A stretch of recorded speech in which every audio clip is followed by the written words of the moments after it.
What is up, my friends? How are we? You are very welcome along to Friday night's late night agenda, and as always, I'm very grateful for you guys joining me for a chat. Let's get stuck into it. Loads to get through tonight. We're going to be speaking about some shock claims around Virgil van Dijk's future that, quite frankly, I don't believe. We're going to be giving you the latest on Diogo Jota's future and where, well, he may be destined to head for. We're going to talk about Kirkes a little bit. We're going to give you some quotes from Arne Slot ahead of the Cup final, including news that Ibrahim Konate is back training, which is good news. Trent has been ruled out of the final, so we'll get stuck into that. Then we'll have a little bit on William Pacho and how Liverpool missed the boat there last summer, and a few other interesting bits and pieces, but of course, anything that you guys would like me to discuss, you know the drill. Chuck it into the chat, and we'll get there. So how are we? Are we excited for the weekend? Obviously, Cup final coming up on Sunday. 4:30 kickoff, by the way, for those who aren't sure. So yeah, I'm excited. And look, I appreciate you giving up some of your weekend to have a chat with me. Just a bit of an early one. Tomorrow, I'm going to take the day off live stream. And so the preview for the Cup final will be coming out tomorrow. But other than that, I'm going to take the day off and spend it with the family. Nathan, nice to see you in, my man. Thank you. Said love the streams. Appreciate you, my friend. So yeah, look, loads to get through. Where to start? I want to start with some interesting comments, actually, from Arne Slot about, well, the fringe players, probably Federico Chiesa in particular, but he was asked about Chiesa and those fringe players, and this is what the gaffer had to say. It's difficult because these players hardly train with the starters. The ones who played Saturday only do recovery on Sunday, so there's hardly ever time to compete with each other. I agree that the players who don't start, it's not an ideal world that we have so many games. That is true. I found this one difficult to figure out, to be honest with you. I know he's saying that the players are playing pretty much twice a week, so the players who are playing week in and week out don't really have a chance to train, but surely you'd know by looking at the likes of a Chiesa or any of the other fringe players on the training ground whether they're up for getting a few minutes or not. But then again, I do also understand that it's a difficult question for Arne Slot to answer because he can't come out and say, well, I don't want X, Y, or Z, or I didn't ask for X, Y, or Z. But it's an interesting one nonetheless. So let me know your thoughts on that one. Memberships renewed by Mary and Mike before we started. Thank you, Mark. Just let me know about that one as well. Appreciate you, Mark, my man. And to Mary and Mike as well. Thank you for coming back with us. Right, let me just get my notes open. So, are we all ready for Curtis Jones to play at right back on Sunday? I hope Arne was kidding with that one. But when asked about Bradley and Trent's injuries, he did say maybe Curtis can play at right back. No, thank you, Arne. Curtis is grand in midfield, maybe even the left side of attack at times, but come on now. Come on. I'm not be playing Curtis Jones at right back. Do you know what, though? Connor reckons he could do a job there. I'd rather have Mr. Jarell Kwanzaa there myself, but no thank you. Craig, our squad is shallow and spent, said Colin Brooks. But Colin, that couldn't be true, because we were all told that there's just too many great players at the club, that there's no room for anybody else. I'm with you, my man. I'm with you. I don't say that they're spent, by the way. I think they're tired, all right. But yeah, let's wait and see. What's your prediction for Sunday? Well, I'm not going to give you that yet, Nathan, because I want you to watch the preview tomorrow with the score prediction in it. But I have gone for a Liverpool win. Not that that's going to be earth-shattering news to anybody. Yeah, it's a difficult one to gauge because Cup finals are always a difficult occasion. Newcastle have the weight of history as well. 70 years without a major trophy. Liverpool have to get over the heartache of the disappointment getting knocked out by Paris Saint-Germain on Tuesday on penalties. So, yeah. I think we'll win. I think the lads will bounce back. But I really don't think it's going to be an easy game.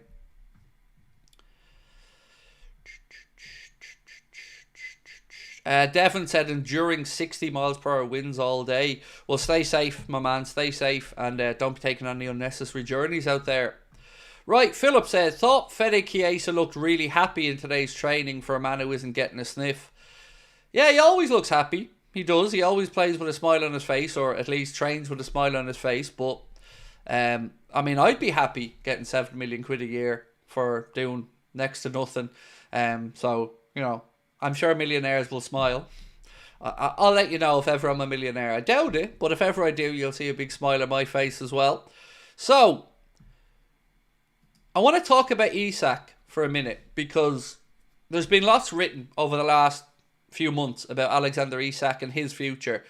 But there's an interesting few interesting comments from Newcastle-based journalists recently saying senior figures at Liverpool greatly appreciate Isak, and with Darwin Núñez future uncertain, they're set to target a number 9. But they go on to say that Newcastle do not need to sell Isak, nor do they want to, and the belief is that it would take a bid well in excess of £100 million to begin to soften their position.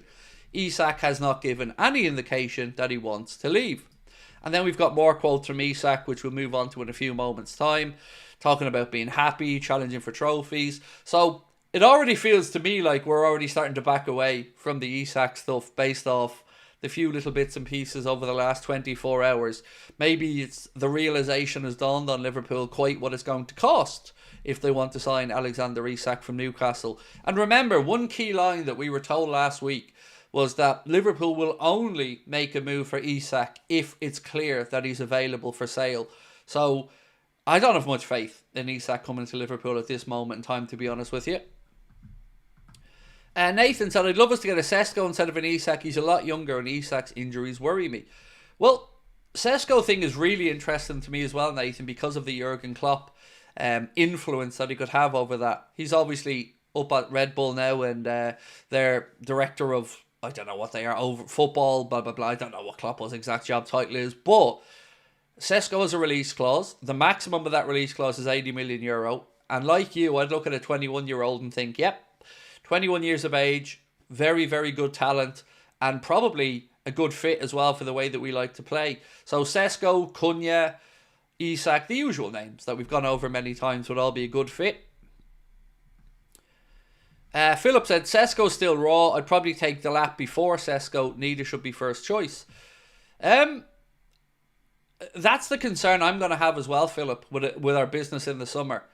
And that's why I keep coming back to the contract situation and say we need to have that experience of the likes of a Mo or a Virgil there. So if you do bring through that younger forward, like we've mentioned, maybe a Sesko, you don't have as much pressure on them to need to hit the ground running that minute. But I want to go to Diogo Jota for a minute. But before I do, let me get this super chat up. Want the contracts done. It's worrying me, said Corbin. Well, let's see if that happens over the international break. But I want to move on to Diogo Jota for a second. And I don't think you're on your own, by the way, Corbin, about being worried. I think we all are. So this piece here from Ben Jacobs said that Newcastle are interested in signing Diogo Jota. Wolves may also be interested, but Jota wants European football and ideally Champions League. Newcastle may be able to offer him that.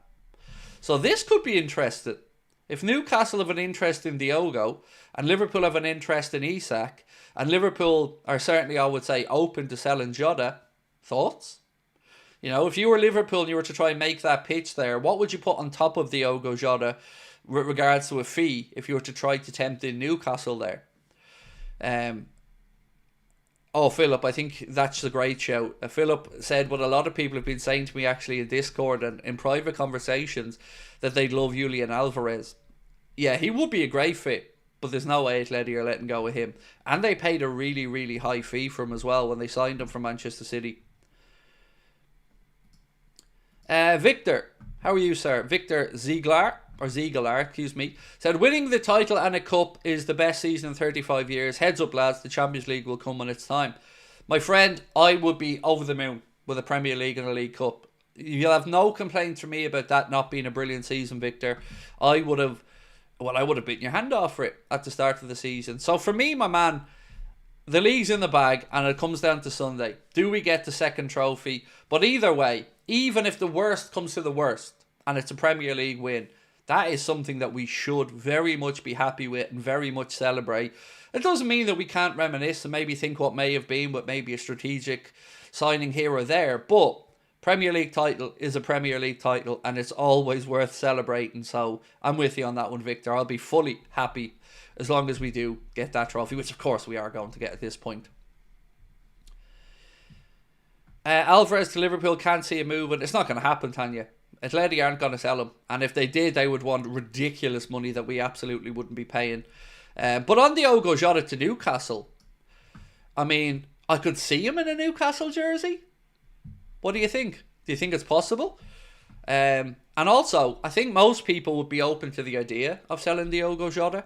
At least from the polls we've done in recent streams, a lot of people have been open to the idea of it. Neil Thompson, welcome to Anfield Agenda FC, Neil. Appreciate you, my man. But Alvarez went for 80 million. Yeah, huge money, Chris, which is why I don't think it's possible. But people were just talking about ideal scenario kind of situations. And he's a very good player, Julian Alvarez. When City bought him, I said at the time, you can go back and watch the streams, I said they're getting a bargain for the price they're paying to River Plate. Kenny G, thank you for gifting 5 memberships, bro. Really appreciate you. Thank you so much.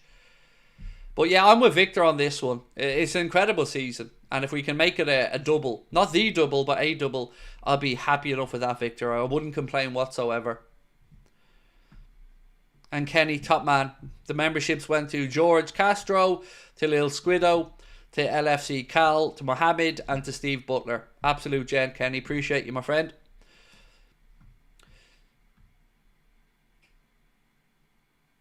So, the story about Virgil, which is probably what worried a lot of people and probably had you clicking on this, is a story that is a genuine story, but it comes from Ficaje, so I would say, you know, big pinch of salt and all that. But it was posted by Transfer News Live or at Deadline Day Live on X, and they said Virgil van Dijk is set to turn down a new contract at Liverpool and is set to join Bayern Munich in the summer. Now, not that he's of interest to Bayern Munich, they go as far as to say he's turning down an offer from Liverpool and he's going to join Bayern Munich in the summer. There's not one part of me that believes that's true. Not one. But, of course, whilst we don't have the contract sorted out, this is the type of shit that we have to look at as Liverpool fans and be subjected to because, well, our club can't get the finger out and get the deals done. David said Jota is worth about 25-30 million. I think we'll get higher, Devon. Excuse me, Devon, not David. My apologies, Devon. I think we'll get higher. I think Liverpool will get a fee of about 40 million upwards for Diogo Jota. They're not going to want to lose money. And I think we paid about 38 million. No, actually, I think we paid higher than that. Was it not like 44 million maybe for Diogo? Well, certainly something around 40.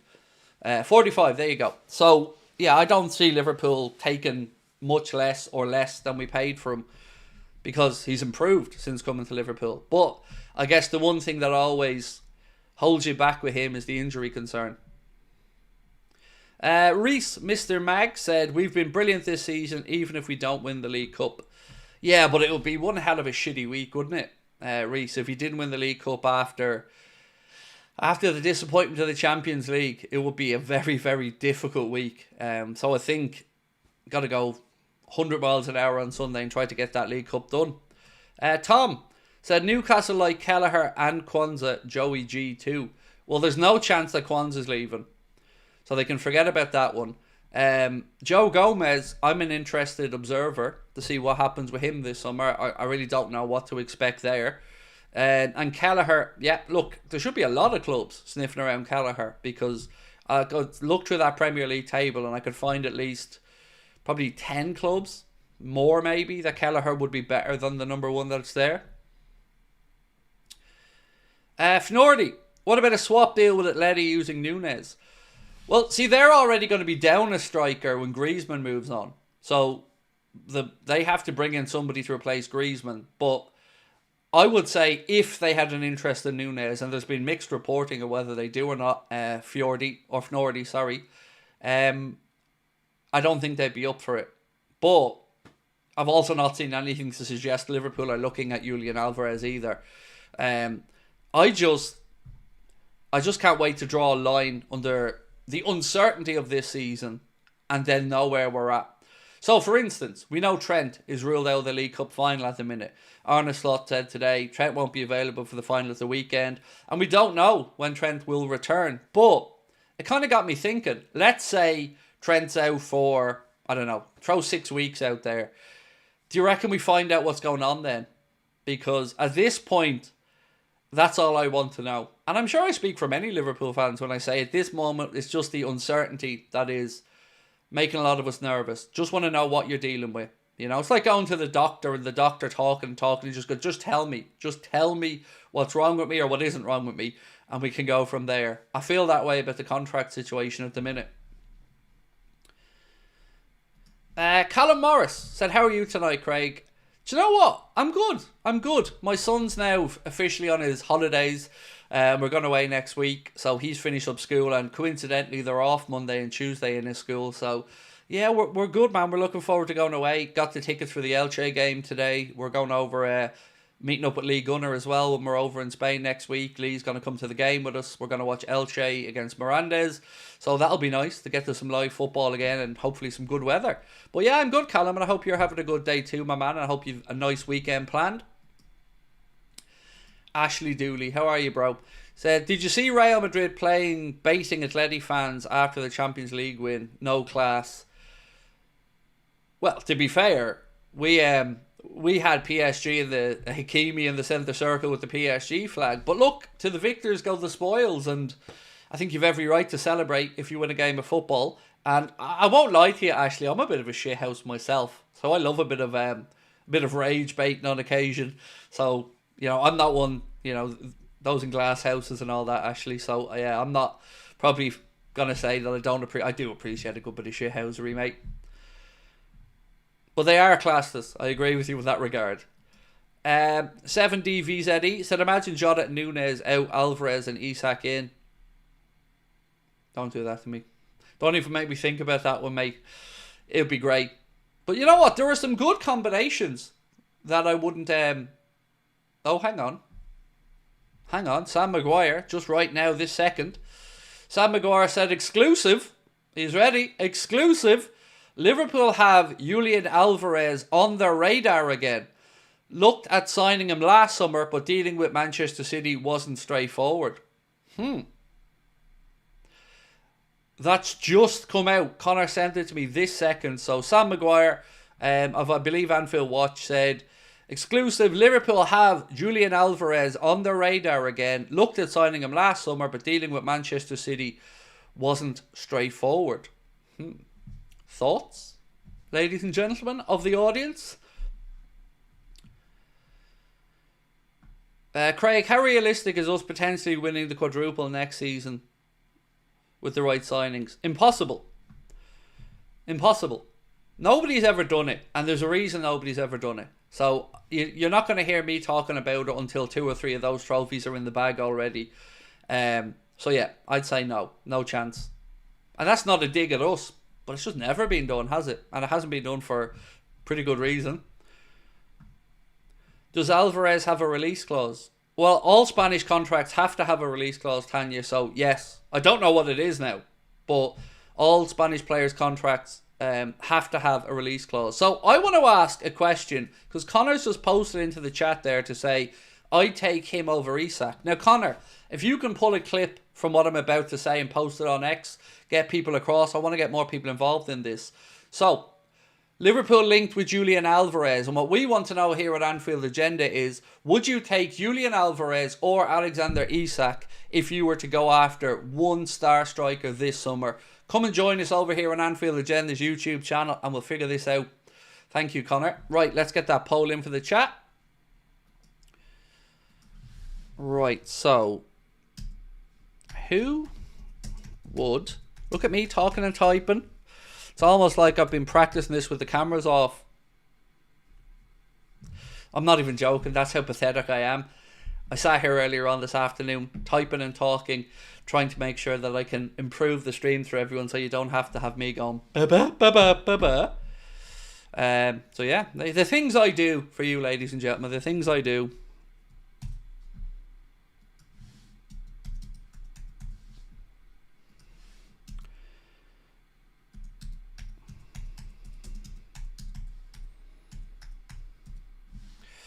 Bum bum ba-dum, ba-da. Sorry folks, bear with me 1 second. Right, so who would you prefer, Alvarez or Isak? Vote away.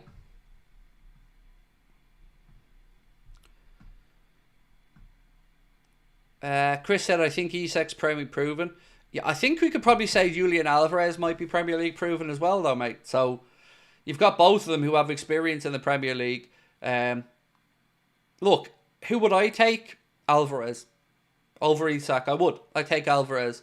I think he might not be as prolific as Isak, but I think he would suit the way that we play. Not that I'm saying Isak wouldn't suit the way that we play, but I think with Alvarez, you have the lack of injuries as well as a concern. So for me, I'd take Alvarez over Isak if I was offered both.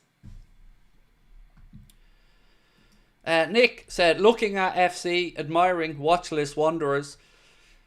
Yeah, and there'll be plenty more of that, mate. Don't worry. You know, I've actually got some of that tonight for you that I'm going to be going over on the stream, because it looks like we procrastinated our way into missing out on Pacho. So we'll move on to that in a second. Gio said, not going to lie, I'd take Julian all day. Me too, but I'm really interested to see the result of the poll, so do please have a vote if you're watching. Right, let's get to that Pacho story. So this came and posted by LFC Transfer Room earlier on. They say info and they credit at Bruno_Solomon.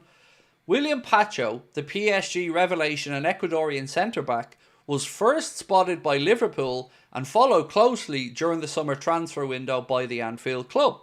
Yet it was Luis Enrique, the one that convinced him to join his project. So it seemed like once again we had another player we looked at, monitored, tracked, but procrastinated on, didn't sign and went elsewhere. So let's hope that doesn't happen with Schlotterbeck or any of the other targets in this window coming up. He's cheaper than Isak too, right? Don't know is the honest answer. Definitely. I wouldn't have a clue what his price tag is because I don't know his release clause. I know that they paid about 80 million for him, or 78 million, something very, very high anyway. Atletico Madrid paid, so I would imagine you're talking substantial amounts of money one way or the other.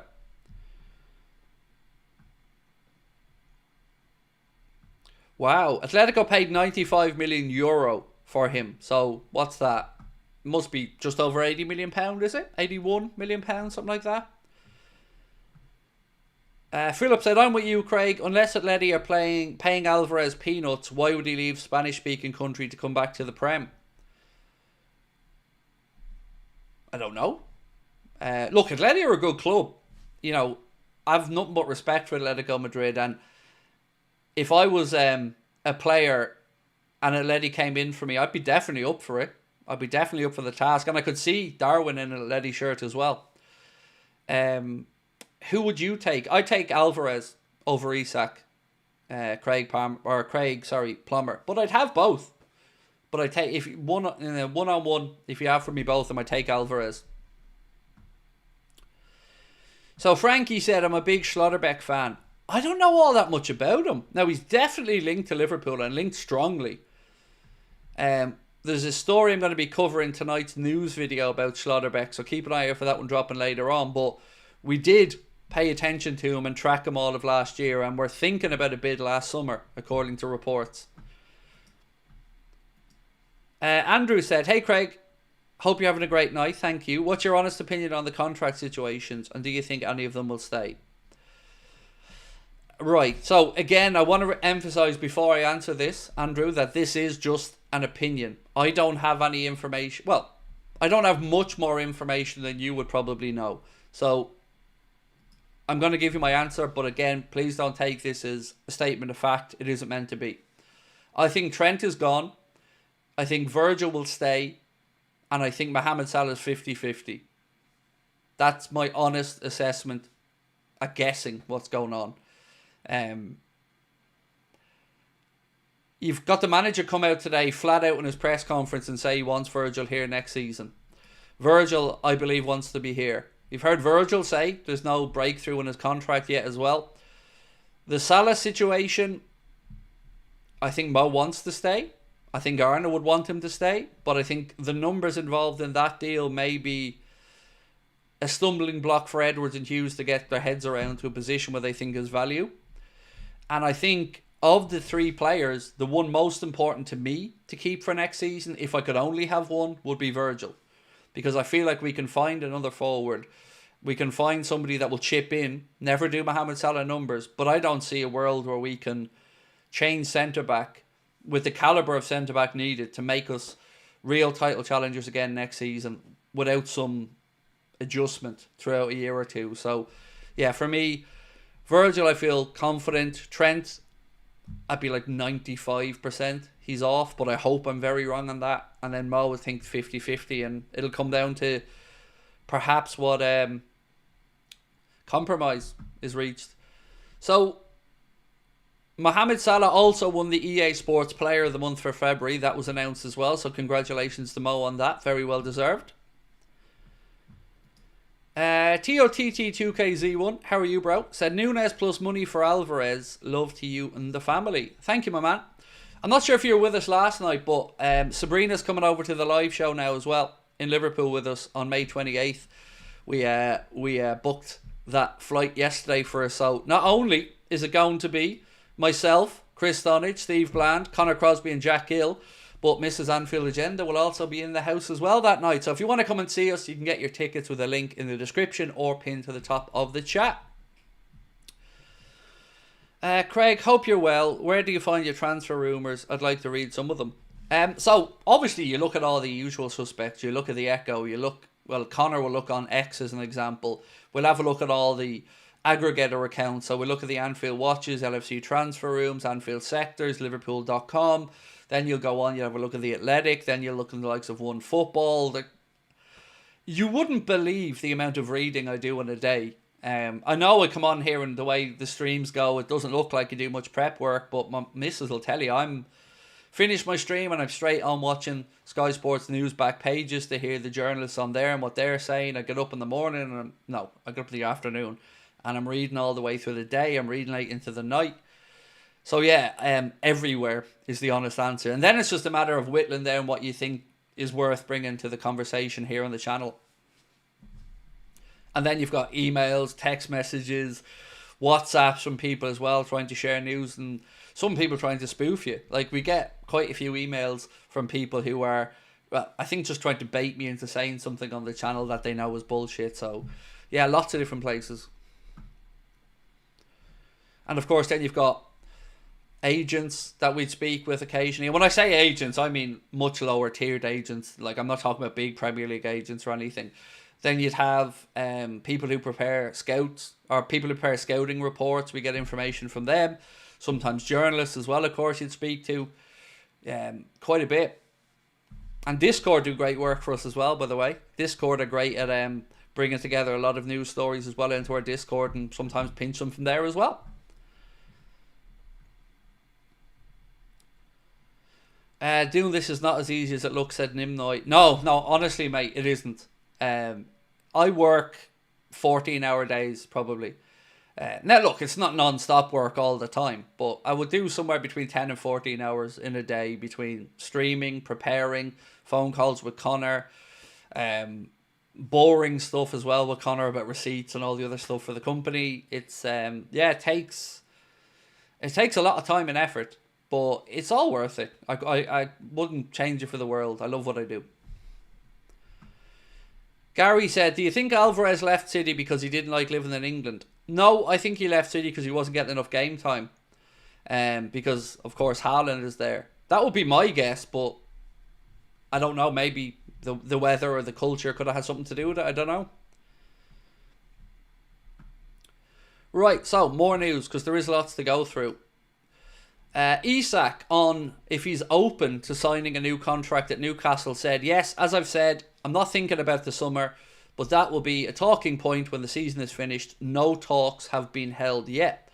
So no talks there over a new deal from the man's mouth himself. Also, he said, I've said many times, I don't look too much at my future. I'm happy here and we're contenders for titles, which is what you want as a football player. I mean, contenders for some titles, but not the biggies, Alexander, not the biggies. Right, let's check in on the poll. Right, if you haven't voted, please do, because this is a very interesting one. With that Sam Maguire news about Liverpool keeping an eye on Alvarez, we asked, who would you prefer at Liverpool, Alexander Isak or Julian Alvarez? So if you haven't voted and you're watching in the background or anything, please do take a second and vote away.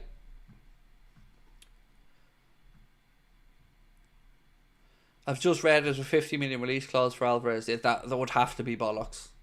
You know, if they signed him for 80 or 95 million euro, they're not going to put in a release clause for half the amount they paid for him. So, yeah, I can't see that will be through.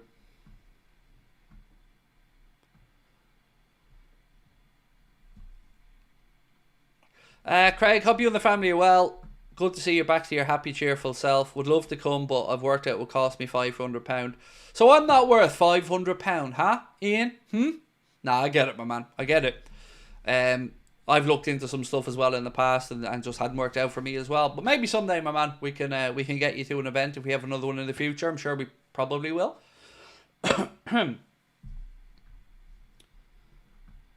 What about Núñez and Elliott for Alvarez? I mean, it's all very well and good us as fans throw names out. Now, Núñez perhaps could be of interest, but I've not seen nothing to suggest that Letty want Harvey Elliott. And I think Harvey Elliott is going to try his best to convince Arne Slot that he deserves a place at Liverpool still. And we know how much Elliott loves the club. So, more news. Arne Slot, speaking about Canade and Trent for the weekend, said this: maybe Curtis can play at right back. Trent is not available. He won't be there. He's still to be assessed, but we do expect him back before the season's end. Canade, yesterday was recovery. I expect him to train with us today. So, there you go. Let's get into a little bit from David Ornstein about the left back situation at Liverpool. And this made me spit my coffee out earlier on. So, let's see what you think of what I'm about to read out here, folks. So, David Ornstein, speaking about left back, said, the likes of Nuno Mendes and Alphonso Davies were highly thought of at Anfield, but both have signed new contracts. Kirkes was and remains a strong option. The price is likely to be above what Liverpool would normally pay for a fullback. So, me as a Liverpool fan, I'm supposed to believe that we were looking at Alphonso Davies, who's on about 300 grand a week, probably upwards on his new deal at Bayern. I'm supposed to believe that, am I? I'm supposed to believe that the cheap fucks that run our club were about to be dishing out 350 grand a week for Alphonso Davies there as a left back and a signing on bonus. I'm supposed to believe that, am I? Based off all the stuff we've seen at our club and Nuno Mendes as well. And here's the kicker here is it almost feels as if that line on Kirkes is already starting to make excuses. The price is likely to be above what Liverpool would normally pay for a fullback. Well, yeah, we paid 8.5 million for Robbo. And then we paid about 12 million for Costas. Trent came through the academy, as did Bradley. So where's the comparables here for Liverpool? Because I don't think we're going to get another fullback for 8 to 12 million quid. That's going to cut the mustard. So it already feels to me like excuses are starting to be made now, which is nuts. So here's a few talking points from that piece about Julian Alvarez and whatnot from Sam Maguire. So Alvarez was the very top of the club's wish list last summer, but obviously dealing with City was difficult there. McAllister is one of his best friends. Go on, Alexis. Do your thing, son. Do your thing, Alexis. Richard Hughes flew to Madrid last summer to speak with Alvarez's agent, but he held talks at Man City for him, but City wanted Diaz as part of the deal. Rated him at 45 million and Liverpool wanted 60 million. Now, that part about Diaz is interesting because that was true. I think it was David Ornstein or Fabrizio Romano. One of them confirmed that Manchester City really did want to sign Luis Diaz. That would have been an incredibly interesting deal, wouldn't it? If we had have brought in Julian Alvarez and Diaz went to Manchester City. But City rated Diaz at 45 and Liverpool wanted 60. So, very interesting bits and pieces there from that Anfield Watch article with Sam Maguire. So, once again, Julian Alvarez was the very top of Liverpool's wish list last summer. Alexis McAllister is one of Alvarez's best mates. Richard Hughes flew to Madrid last summer to speak with Alvarez's agent, then held talks at Man City for him, but City wanted Diaz as part of the deal. Rated him a £45 million, club wanted 60 million. Also said Simeone very highly rates Darwin Núñez and could be used as part of a deal. Interesting.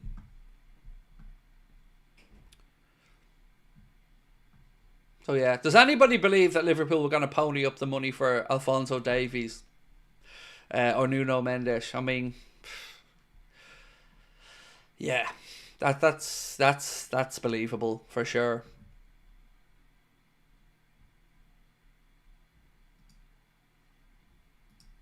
Yeah, nobody believes it because it's not believable. Absolutely, yeah, I don't believe one bit of it.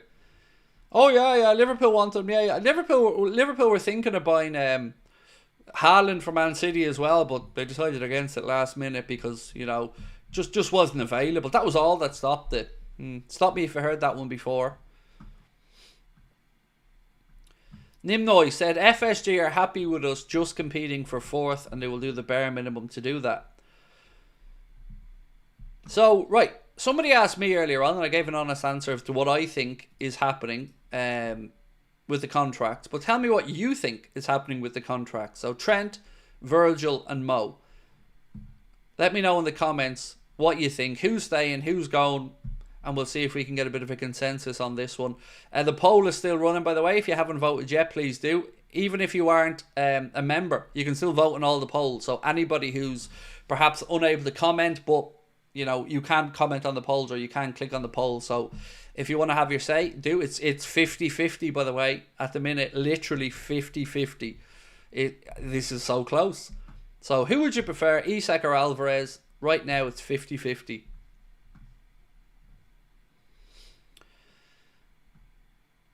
Just like we wanted Marmouche, said Conrad.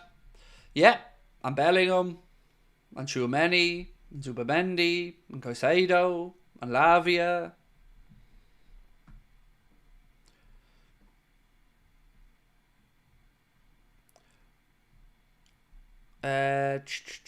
They all go, unfortunately, said George.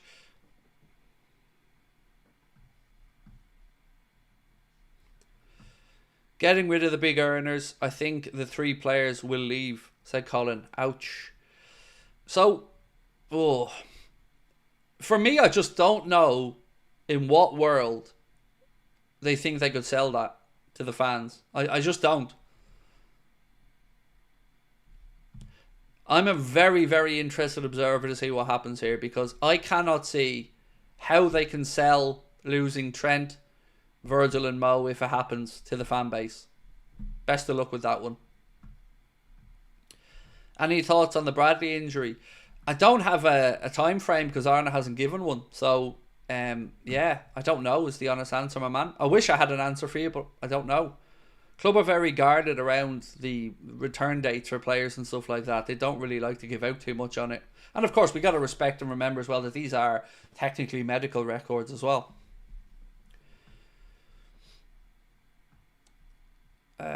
What did I think about Taki? I thought it was a very interesting purchase when we signed him. I thought we were going to get a bargain, in all honesty. I did, when we found out, because United were willing to pay, I think it was like 40 million or 30 million, something high anyway, because they didn't know about the clause in Minamino's contract. But then Liverpool got him obviously really cheap. One of those again that I never really will feel like he had a run where he was given the chance to prove himself. He had little games here or there, but I don't remember him having a run of 5 to 10 games to see what he could really do. So it was another one of those that it was a punt, didn't work, and Liverpool moved on. Nimnoy said, for me, both Trent and Mo are gone. Verge is a big maybe, which is infuriating as Verge was made captain. Devon said, we need to make money off of them. Well, that's gone. That's not happening one way or the other now, mate. The only way you could get slight fees is if Real Madrid want to give you a few million quid to get Trent out of his contract in the end of the season. So for him to play in the Club World Cup, Trent's contract would need to be bought out or cancelled by Liverpool because his contract runs to the end of June. So if Real Madrid wanted to use him in the Club World Cup, then they'd have to try and offer Liverpool some money for this mini little window that's going to be opened up. Matt Denny said, don't think FSG really care about what us fans think, and the spin doctors they employ will do their best to say how clever letting all 3 go actually is for the club. I agree with you on the first part, yeah. I don't think they care about what the fans think too much either. And the spin doctors, well, let's just call them what they are. Journalists. Definitely, journalists that don't work for the club, but yeah, are very, very much aligned with the club's thought processes on everything. So yeah, the old top great journos will certainly have their spoonful of sugar to help the medicine go down. Joshua said, I thought sell to buy was in the past with Hicks and Gillette. No, you see, we don't even sell anymore. We just let go to buy. Not even sell, just off you pop for nothing to buy. Phil Spicer, welcome to Anfield Agenda FC. Why are FSG being so cheap? You don't want my answer to that, Scotty, because the answer is because they're cheap. But this is the part where I chuckle, because somebody whose name rhymes with Schmavich Schminch will come out and say, there's a plan here. There's a plan. The plan. Trust the process. Execute the plan.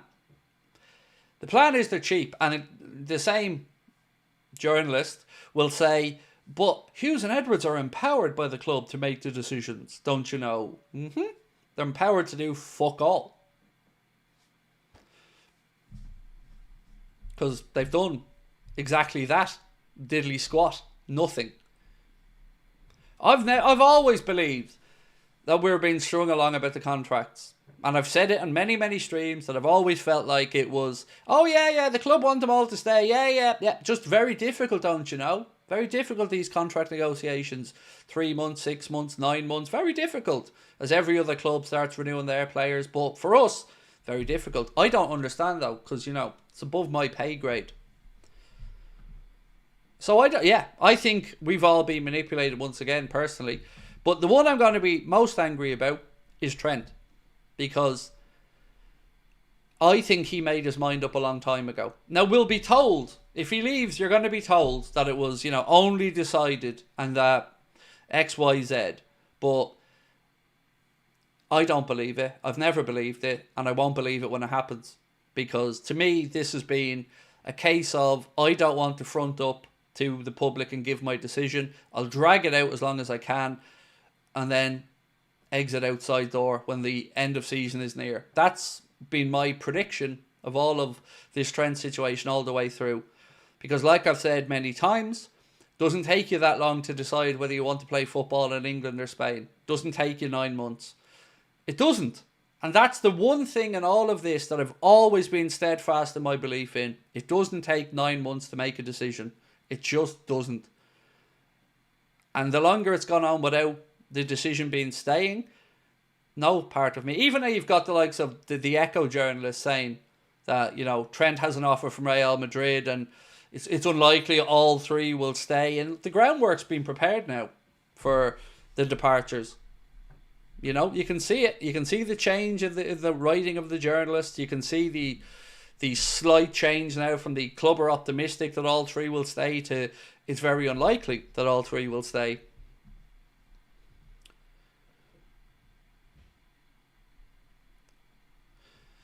Craig, don't forget we got 2 players in every position. No. 2 quality players in every position, don't you know, sir? They're playing a game of hide and go seek at the minute, and we can't find them. So that's why we had no options from the bench, because those quality players were hiding around Anfield, and we're not very good at hide and seek. Joshua said, I swear if the contracts are signed at the end of the season, I will never forgive FSG for playing with our emotions like that. Well, wait and you see them not signed and them playing with your emotions only to leave you with blue balls at the end of it, Joshua.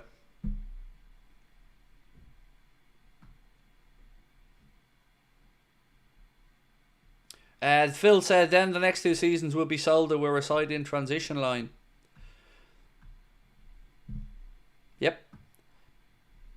But the accounts though. The accounts will be...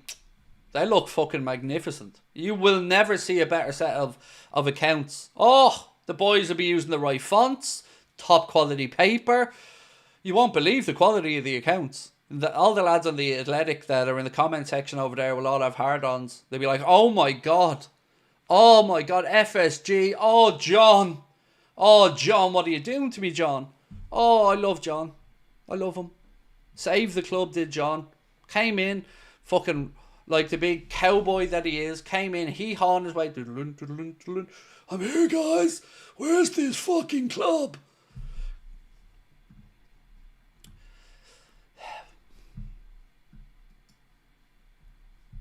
I don't know what to say, honestly. If I don't laugh sometimes or make fun of the situation, I'll just drive myself demented. Because, do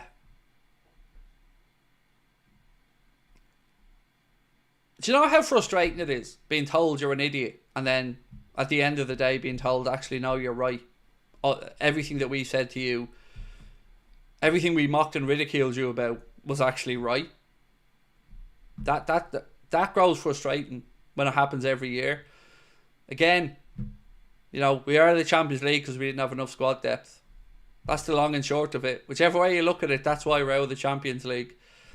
Yes, PSG were a good club, and it was always going to be a tough tie over two legs, but look at the bench again and look at the lack of options we had. And that's why you have idiots like me screaming in the summer to say, sign players, you cheap fucks. Sign players.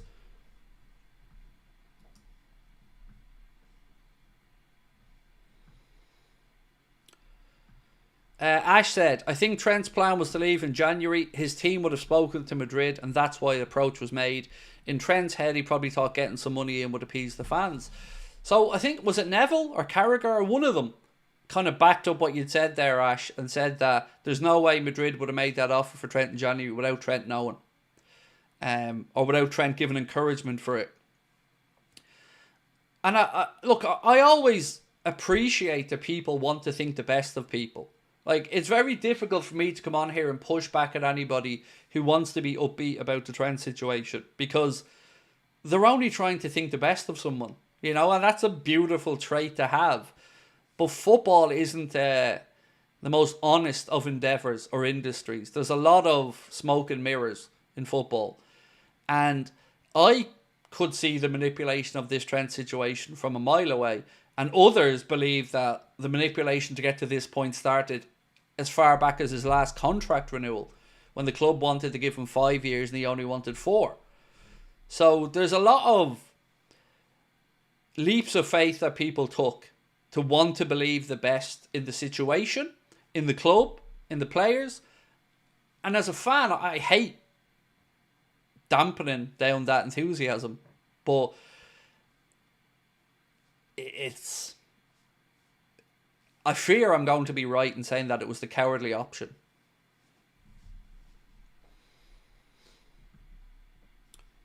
Nags Game said, forgive me if I missed it, bro, but what's your opinion on the Sam Maguire Alvarez stuff? It literally just came through when we were on the stream, and we have a poll running about it now, Nags, at the top of the chat there, where we asked, who would you prefer? And I'm going to end the poll now because we've gone over 1,000 votes, and 54% of people would prefer Isak over Julian Alvarez. I would be in the I'd be in the Alvarez camp on that one. What do I think about it?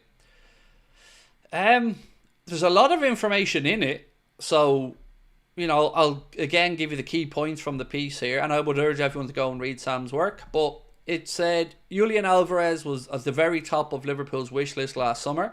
McAllister was one of his best mates. Richard Hughes flew to Madrid last summer to speak with Julian Alvarez's agent. Liverpool held talks with Man City but City wanted Diaz as part of the deal, and Liverpool rated him at 60 million, but City only rated him about 45. So, where I struggle to believe it might happen is the quick turnaround there for Atleti. So they're going to lose Griezmann this summer, and would they really want to maybe swap Alvarez for Darwin? I don't know. If they wanted to do it, I'd be certainly open to it. I'm genuinely surprised though that more people went for Isak over Alvarez, but look, Isak's a quality player as well. Just for me, the difference maker for me in that decision would have been the injuries that Isak picks up. unfortunately. But if Isak was bulletproof physically, then I would have went with Isak. But I've always really liked Julian Alvarez. Even going back to when City signed him, I remember saying they're getting a bargain.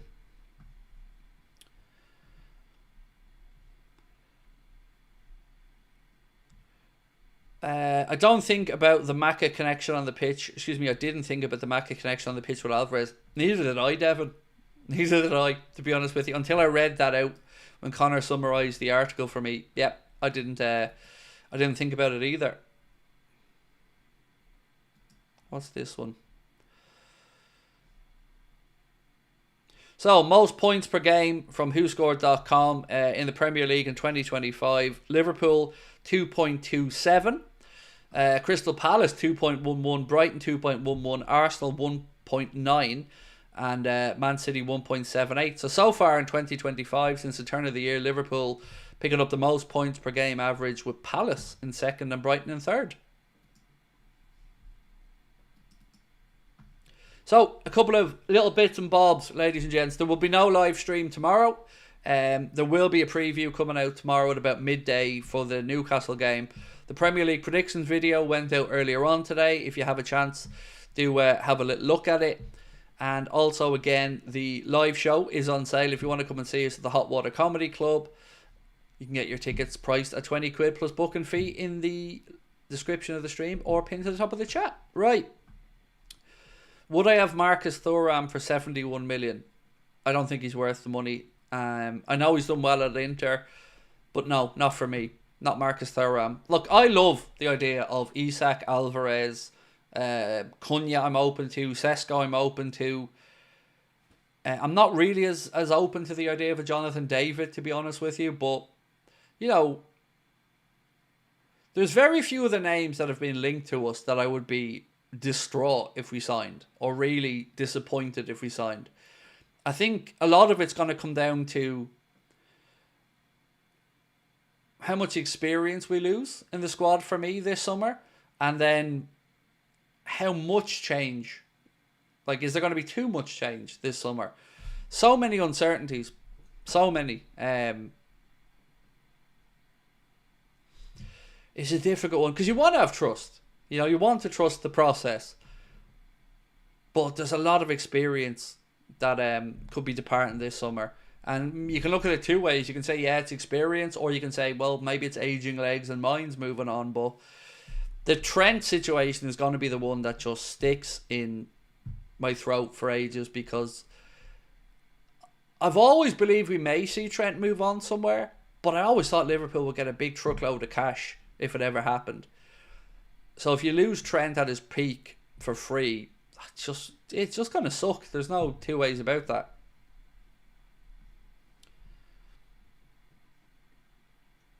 Craig, I've already seen a certain journal, Romano, saying Liverpool will strengthen. We will. We have to. There's no way we don't do business this summer. Like, we will do business. No doubt about that. But it's just a matter of how many steps backwards and how many steps forwards. So, like, if we lost Virgil and brought in Schlotterbeck, have we improved in the short term? I don't know. It's a genuine answer. But I know we'd have lost a big experienced defender there who strikes fear into attackers. You know, if you lose Salah and bring in, I don't know, pick a name. I don't really... Mbuemo, as an example. How's that going to work out overall? Is the fear factor going to be gone from Liverpool's attack, knowing that you double up on Mohamed Salah a lot of the time? And then, of course, losing Trent is probably the most palatable in a weird way, because I think we can find right backs and we have Connor Bradley, but still the idea of losing Trent for nothing, and especially to Madrid, that's going to sting. Matt Denny said Jonathan David is free, so might be right up FSG's alley, that one. That would be the straw that breaks the camel's back for me with regards to me. Believe it or not, this is me biting my tongue at the minute at FSG. But if we were to bring in Jonathan David, I'd never believe it wasn't just because he was free. Ash said, I've been a big advocate of Cunha. However, his recent temperamental problems has me thinking it could be problematic. Totally understand that. Because it's not once he's done it, right? This is twice now that Cunha's been sent off for aggressive stuff this season, I think. Totally understandable concern to have. I would imagine, though, that Liverpool would have to have allayed those fears before they make any potential move. They would have sat down, and I'm sure that would come up in conversations with the agent and the player.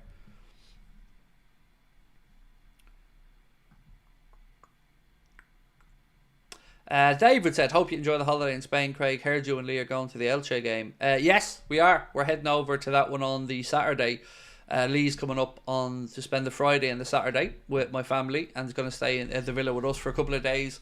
And yeah, we're going to go and watch Elche play. I think it's Miranda's. But I bought the tickets earlier on today, and I can't even remember who it is. I think it's Miranda's.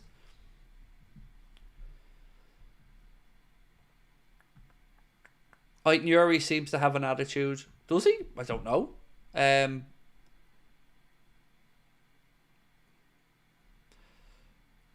My fear is that we lose out on either Kirkes or Huijsen.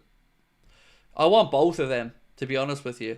But my fear is that we lose out on Huijsen. Madrid are sniffing around him as well, unfortunately.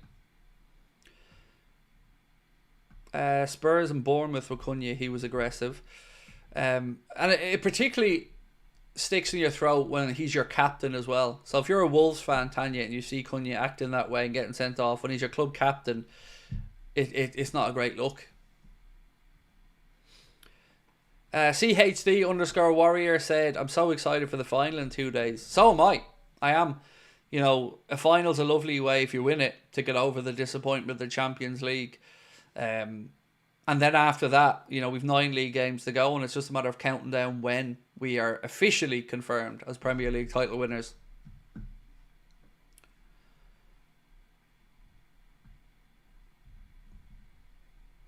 Scotty, yep, I've been in and around the Real Murcia Stadium before, mate. I know the area very well. This is my, I think, 8th or 9th trip to this area in the last 5 years. Real Madrid must be copying our work. Oh, loads of teams do, though, to be fair. Do you remember there was so many seasons where Liverpool and Spurs were going head to head on so many signings as well?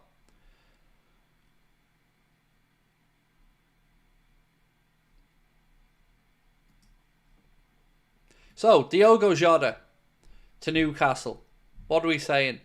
Newcastle are interested, according to Ben Jacobs. Wolves may also be interested, but Jota wants European football and ideally Champions League football. Newcastle may be able to offer him that.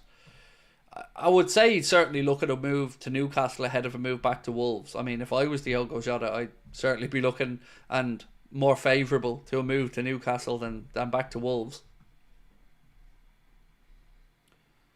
Do I speak good Spanish? I speak no Spanish, mate. None. But thankfully my phone has Google Translate, so I just scan anything and it, you know, changes it to English for me. But yeah, none. Not a word of it.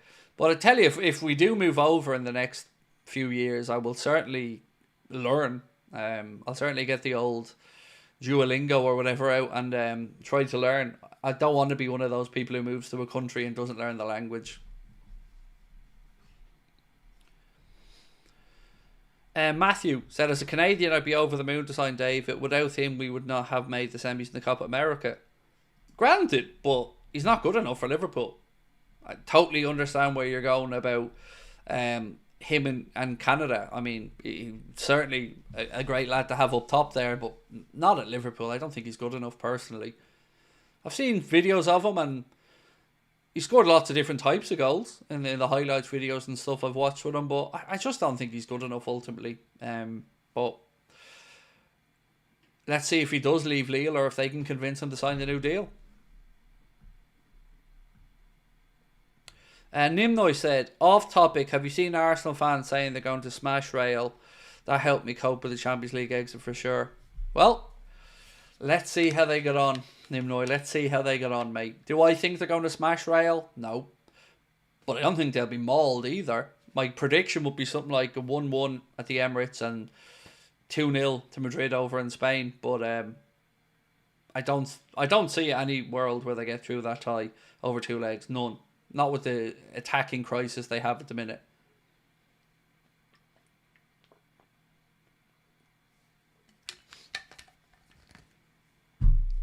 But if they do, fair play to them. I just don't think it's going to happen. I don't know where they get... Well, I don't know where they get the confidence from, quite frankly. But let's see.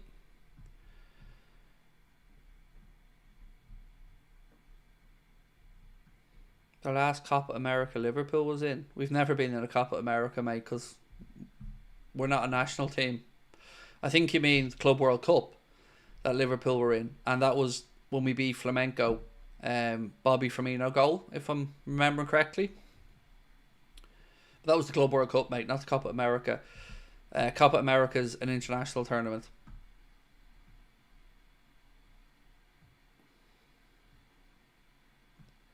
They do have 15 Champions League trophies between them. Yeah, same.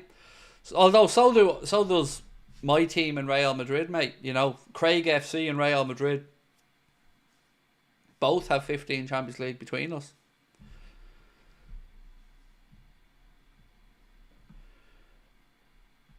Sinister said, it's amazing how arrogant they are, only to have won a few Community Shields and an FA Cup in the last decade. Yep. Look, everyone should be optimistic for their team and back the team, but Arsenal this season have taken optimism to a new level, in my opinion. It's not even crossed, it's absolutely just flown over into arrogance, and I don't know where it comes from, because it hasn't been earned. And if you've got arrogance, you got to earn it.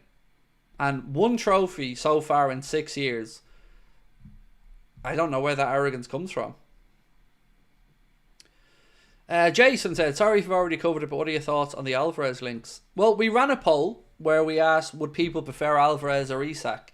And it was 54-46 in favour of Isak. And my thoughts are that I would be very, very happy if that deal came about, where maybe Darwin went over to Atleti and we took Alvarez. I'd be over the moon with that. I think Alvarez would be a great addition to our team. There's obviously the friendship with him and McAllister as well. Yeah, I'd be delighted. You know, imagine having Alvarez and then having young Jayden Daniels coming through as well. And then maybe bring in a young wide attacking player. Yeah. But, you know, the difference between us talking about it and these things happening, I'll believe it when I see a camp. But make no mistake, I want FSG to get it right this summer. I want Hughes and Edwards to get it right this summer. Nothing would make me happier than to be sitting here in August going, well, wasn't that a brilliant summer? We've very little to complain about here, folks. We've been given what we asked for. Now it's over to the manager and the players. And I promise you, if they have the summer that we're all hoping and expecting, you won't hear a peep from me moaning about them, because I'll have no reason to. So, yeah, I'll be very, very happy to be shut up this summer.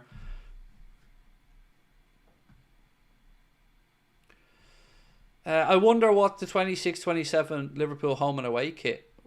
26-27? You mean 25-26, surely. I can show you the 25-26 ones. 1 second. Yeah, 1 second. There you go. So they are what are believed to be the Liverpool shirts for next season. We've covered this a few times on the channel. I will be absolutely buying the red and the green one, 100%. But yeah, they're the shirts that we believe will be unveiled for next season. The green one's a work of art for me. Home one isn't bad, I can do with it. The white one, I think it's too Manchester United-y for my liking, but certainly a big improvement from the Nike stuff for me. So yeah.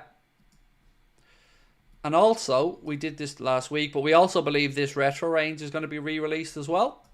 So we believe that Footy Headlines posted that they believe that we're going to see these retro tops re-released as well, with the Adidas badges on them. And I will buy pretty much most of that page there, to be honest with you, except for the last Adidas one. I think I'd be a buyer of the shirt, the t-shirt, and probably the jumper in the right hand corner. We need the old badge back. Well, that was one of the good things actually about the leaked, the leaked jerseys, is that they all have different variations of the badge on them. The modern one on the red one, the old fashioned one on the green one, and then I don't know, a bit of a shield version on the white one. The green one for me is gorgeous though, with the trefoil logo, the old Adidas badge.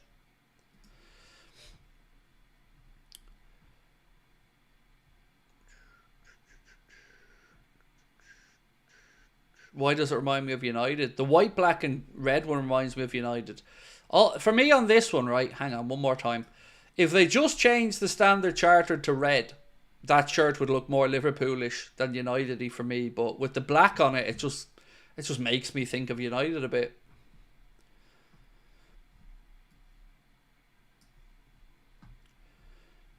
I didn't know the Kimmich re-up with Bayern. Yeah, he signed yesterday. The Premier League patch on each of those beautiful kits will make them must own. So for me, I'd get the Premier League patch on the red one and the Champions League badges on the green one if I was to get them. And if they are released, I will be getting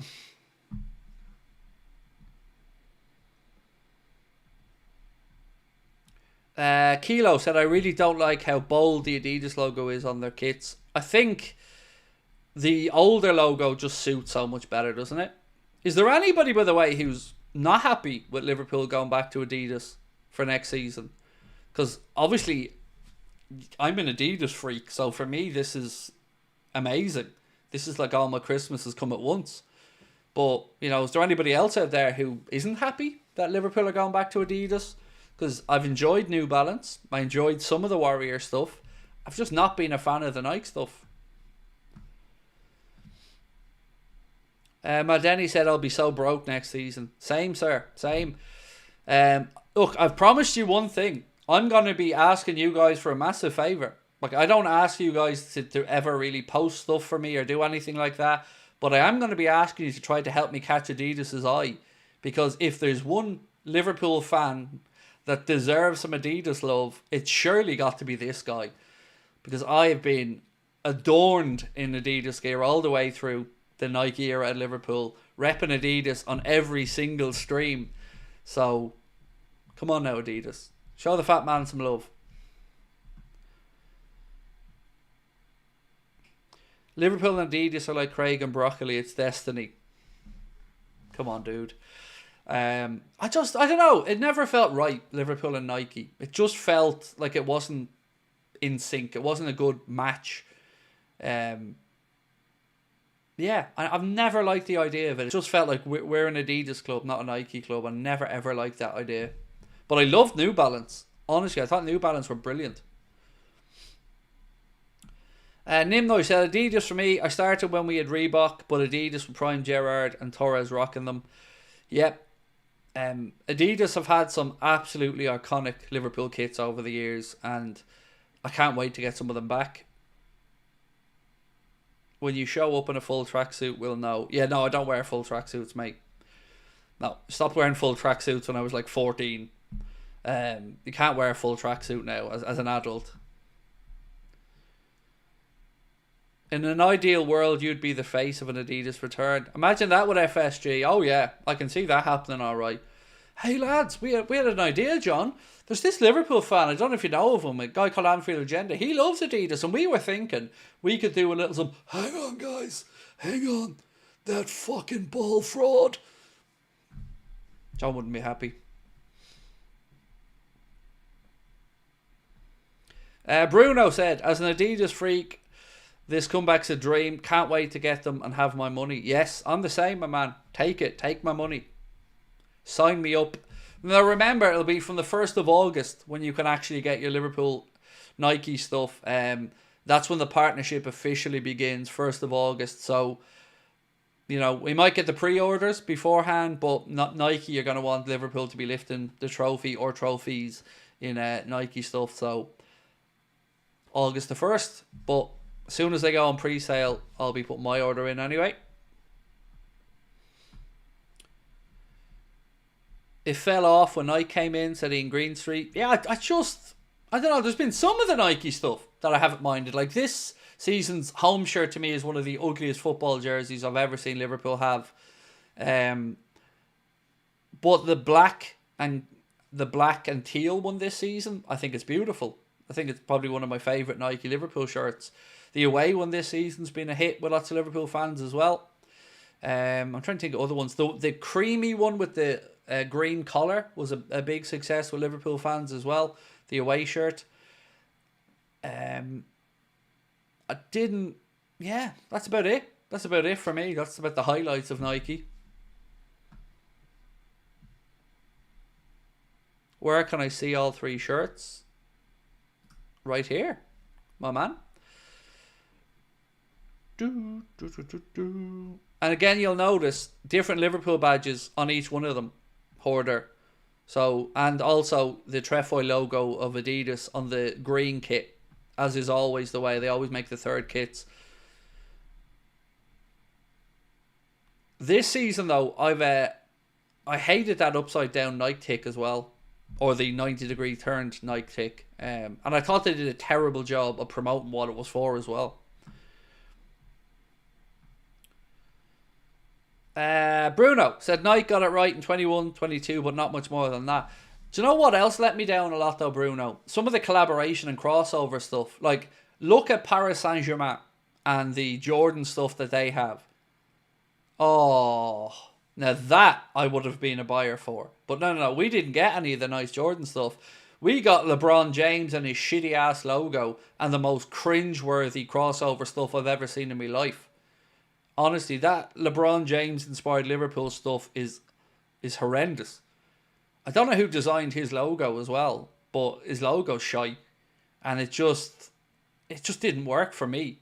I don't know, maybe other people view it differently, but I've been so disappointed. I was looking forward to some great crossover stuff when Nike came in, and I was dreaming about some of those Jordan things because, I love me some Jordans. But yeah, we didn't get that. Paris Saint-Germain got the nice stuff, and we got LeBron James inspired Liverpool basketball tops and just stuff that just doesn't work.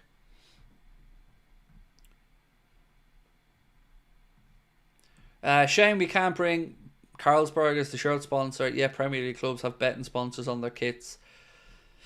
Well, I think that's going to change in the future as well. But yeah. Hate the rotated Nike swooshes. The fuck is that? So apparently it's to promote the growth of women's football. If my understanding is right, that's what that Nike swoosh 90-degree turn was for. It was to promote the uptick in women's football and the growth of the game, I believe. And I had to go researching to find that out. If that is true, which I believe it is, they didn't really promote that very well, did they? If that's what the whole idea of it was.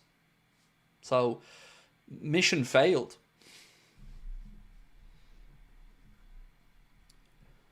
Somebody can research that real quick, but I have it in the back of my mind that it was something to do with the uptick in women's football numbers and wanting to acknowledge the growth in women's football, which is brilliant. I'm all for acknowledging that and helping the game grow everywhere, from every type of football. Women's football, men's football, underage football, absolutely. But I don't think they really rammed home the marketing of it, if that was the idea.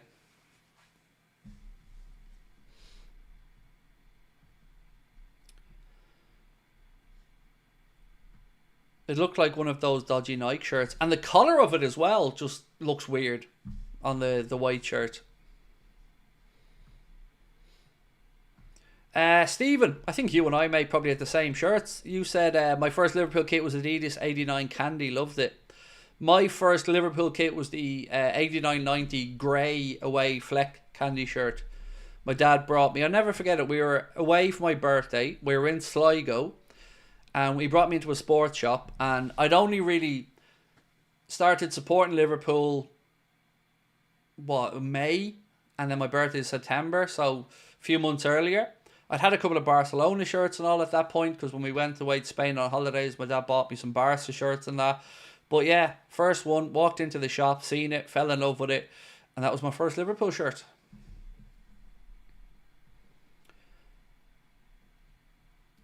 Keen, how are you, my friend? Thank you, appreciate you, my man. Will I be wearing a Liverpool kit on Sunday? Nope, I won't. I'll be wearing the lucky red hoodie. Even though it kind of let me down against PSG, but I've got to wear it again for the final.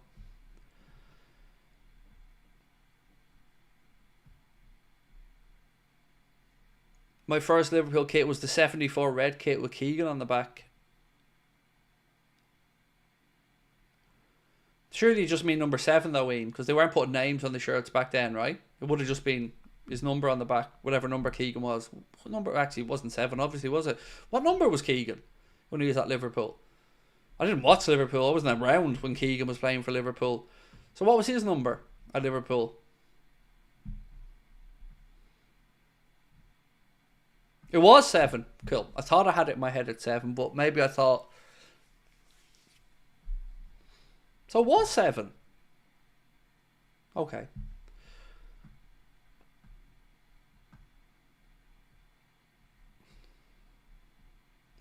I never understood why you don't wear Liverpool shirts during watch-alongs. It's mainly because I don't like them. The ones that have been around in recent years. You'll see me wearing them again. It was Kenny that replaced them as the 7. That makes sense. I didn't know the overlap there. Obviously, he went to Hamburg, didn't he? He went to Hamburg and won a Ballon d'Or, didn't he? Or a Footballer of the Year when he was at Hamburg, Keegan. So, yeah, I never wear Liverpool shirts during watch-alongs because I don't like the Liverpool shirts of recent years, is the honest answer. But I'm sure when we go back to Adidas, you'll see me wearing them. I think I've worn one... I think I wore a Liverpool jersey for one watch-along this season. I wore the black one that I have. He won 2 Ballon d'Ors at Hamburg, did he? Wow. I knew he won 1, but I didn't know if he won 2 when he was there. European Cup as well. Nice.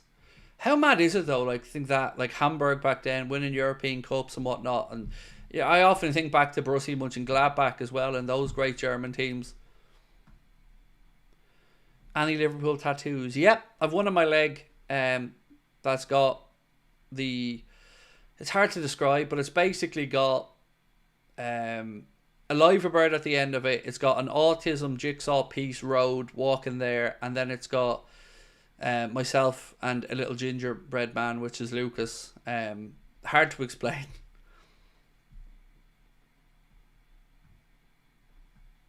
Aidan said, I don't wear Liverpool jerseys on match days.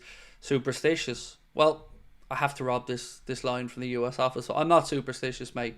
Maybe a little stitious, but not superstitious. Sorry, I only watched that episode last night, actually, of the US office, believe it or not.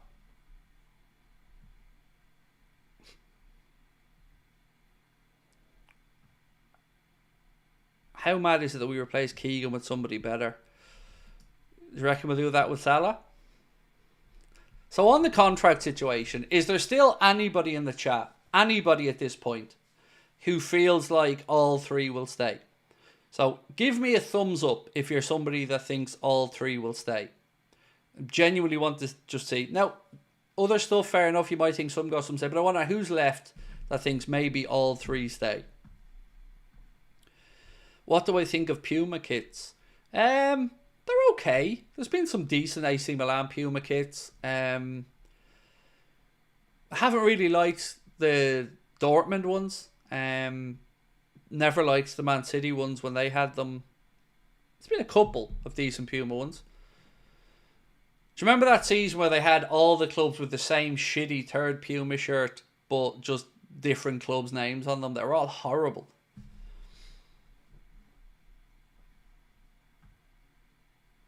So far, nobody in the chat feels that all 3 stay. Daniel O'Connell, welcome in, my friend. Welcome to Anfield Agenda FC, Daniel. Appreciate your support, my man. Lukey Boy said, I think Virgil might leave. Wouldn't be at all shocked, would be a disgrace. That's kind of my line in the sand, I think. I'm almost expecting them to cheap out on Mo. I think Trent's made his own mind up. But Virgil, for me, if they don't renew the captain, yeah. Because do you know what? At any other club, I feel like Van Dijk could be playing till he's 37, 38. Easily. If he went to Italy, probably 40. So, I don't even like that this is a debate for our club about Van Dijk's contract extension. Just pay up. The man can play till he's 38, no problem.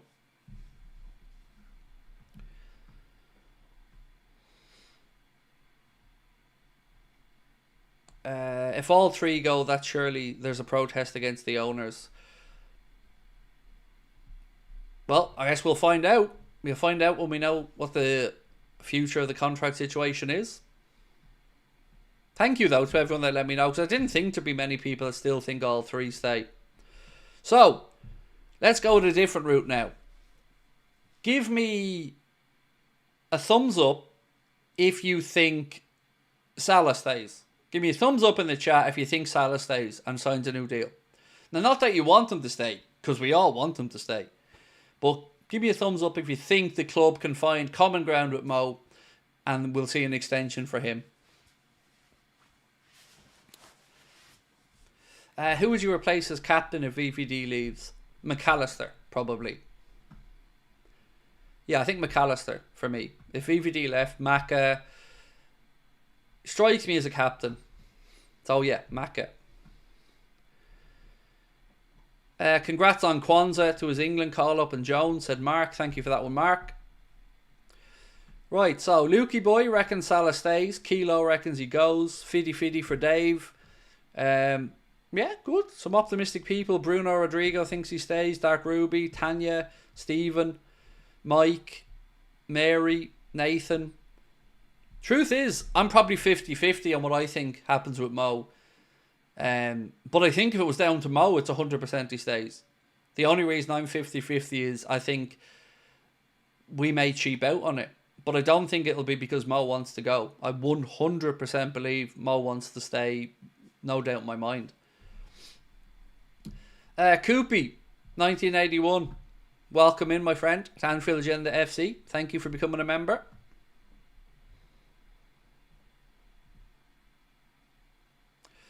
Oh, my wife's in the chat. Did you let them all know I'm on security for the live show and expect there to be no shenanigans? Said Sabrina, my wife, in the chat.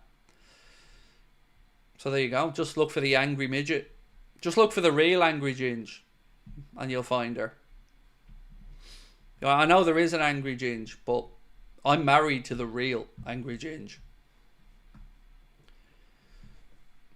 If you don't see her, just look down and you might see her, because she's only like this size.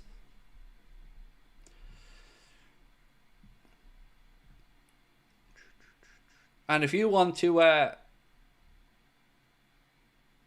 come along and see us and see the real angry Ginge, you can get your tickets with a link at the top of the chat or in the description of the stream. Dave said, I got bollocked by her on the first show. Dave, welcome to my world. Welcome to my world. But she loves you really, Dave. She's like me. She gives out to me all the time, Dave. But, you know, she loves you really. Keane McKay, welcome. She loves you even more when I told her you brought me the baked bean and cheddar crisps, Dave. You got brownie points for that one, my man. And the life vest for Harvey as well. Keane McKay, welcome, buddy. I don't know if I said that before, but welcome to Anfield Agenda FC. My favourite one is the green and white square one. This one? Where are we? That one. No. That one. The one in the top left corner. That's brilliant. 1996 shirt. I thought 1996 was actually a great year for Liverpool shirts. Do you remember the orangey yellow one with all the little black crests all over it as well? Yeah, that was incredible. I love that. That shirt always reminds me of Robbie Fowler with the peroxide blonde hair. And the grandfather collar. Newcastle had a belter home shirt that year as well with the same grandfather collar on it. I love that collar. I'll probably buy 3 of those shirts, in all honesty, when they get re-released, so I can have them for the rest of my life. When's the cup final preview? I recorded it earlier on, Peter, and it's coming out tomorrow. I'm taking the day off tomorrow, so the preview is coming out at 12 o'clock.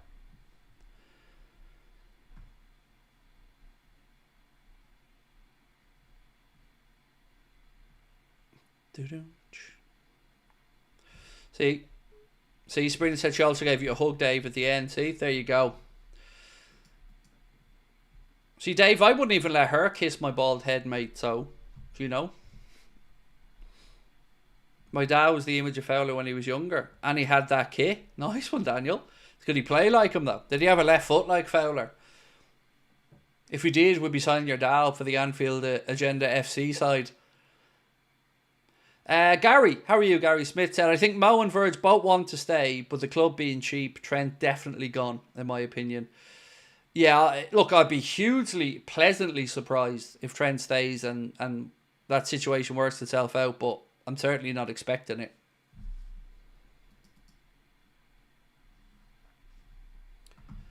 She couldn't reach your head.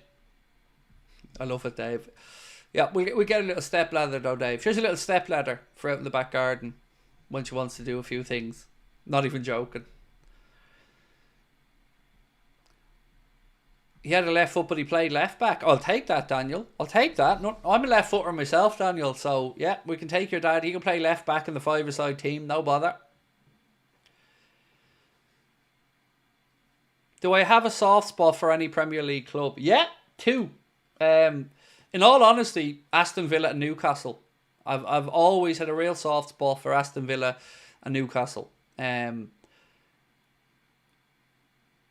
If we lose to Newcastle, and of course I hope we don't, but if we lose to them, I will have some consolation that a really good set of fans who've been starved of success would get a trophy.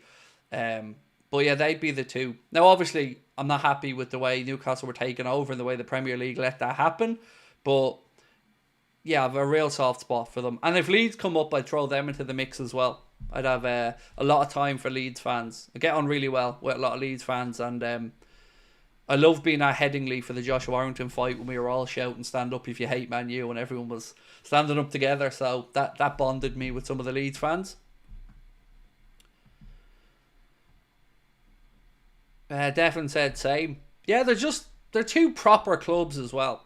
You know, Aston Villa, I'm really happy for them and the Champions League run they're having this season. And now that we're out, I want to see Villa get past PSG. I want to see them progress through. I really like their coach, Unai Emery. He's a proper gentleman as well. And, you know, Villa are just a storied, good football club. And it's so good to see them back where they belong. You know, it's mad to think that they were so close again to getting relegated. And then look where they are now. So, yeah, genuinely a lot of time for them. Southampton was mentioned in the chat by somebody as well. Nimnoy, yeah, great football club. Brought through a lot of young talent over the years as well, Southampton. Are there any teams outside of England which you dislike? David said, I hate Rangers, Hamburg, Lazio, Linfield for obvious reasons. I've always tried to not get drawn into any of the Catholic Protestant stuff in life in general. So I've always tried to stay out of that type. So I don't support Celtic, as an example. I would call myself, for argument's sake, more likely to say Aberdeen if I was to pick a Scottish team. But are there any clubs that I hate? Real Madrid. It's probably Real Madrid. I used to hate PSG, but I kind of like this newer version of PSG with the way that they're finally going about doing things in a way that isn't just throwing money at superstars. Manchester City I detest, although you did say outside of England. So Real Madrid, probably it. In all honesty, I don't have much hate for anybody.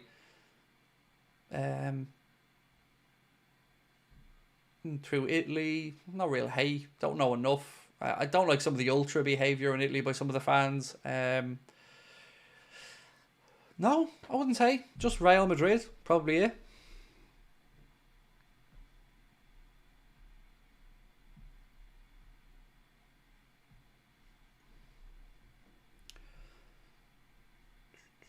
Do I like watching Formula 1? No, I don't watch it, Bruno. I don't have the time to invest into Formula 1. For me, it's football, boxing, darts. That's pretty much it. Oh, we are going to a few good things. We're going to Cage Warriors in Dublin in April. We got some really cool seats for it.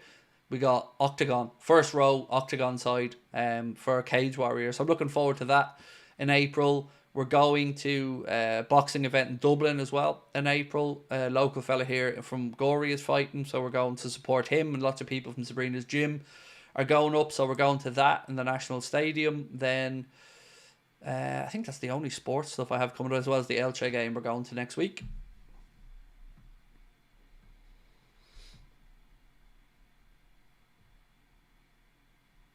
Why do Irish and Celtic have a connection?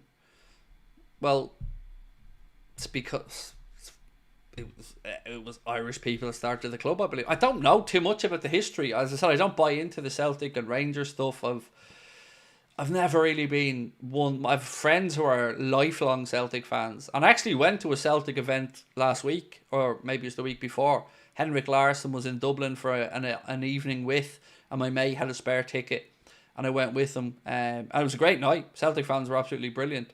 But I don't know enough. I don't know too much about the history of Scottish football. It's never been something that appealed to me. UFC. I wouldn't call myself a huge fan, but it's combat sport, so anything that has two people punching the head off each other, I'll be there watching.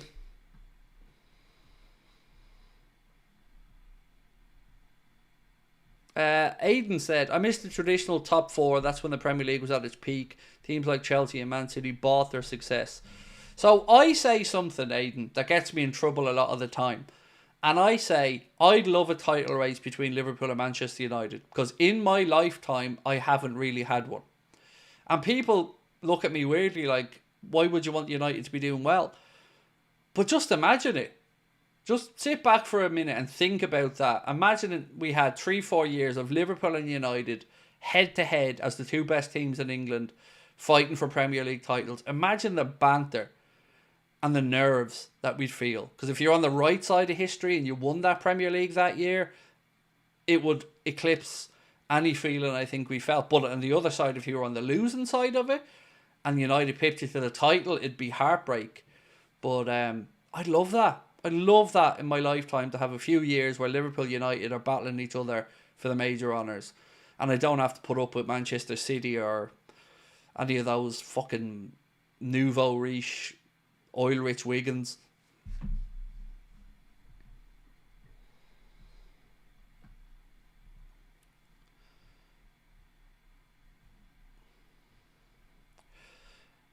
David said, fun fact, Sociedad had the same Basque-only rule as Bilbao until John Aldridge joined Sociedad.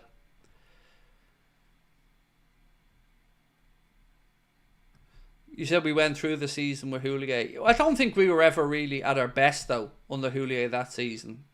I mean, like, properly, the two best teams, no shadow of a doubt, over three... Like us and City in recent years. Only us and United, and maybe an extra title or two for us in that race. Adam Brown, welcome to Anfield Agenda FC, my man.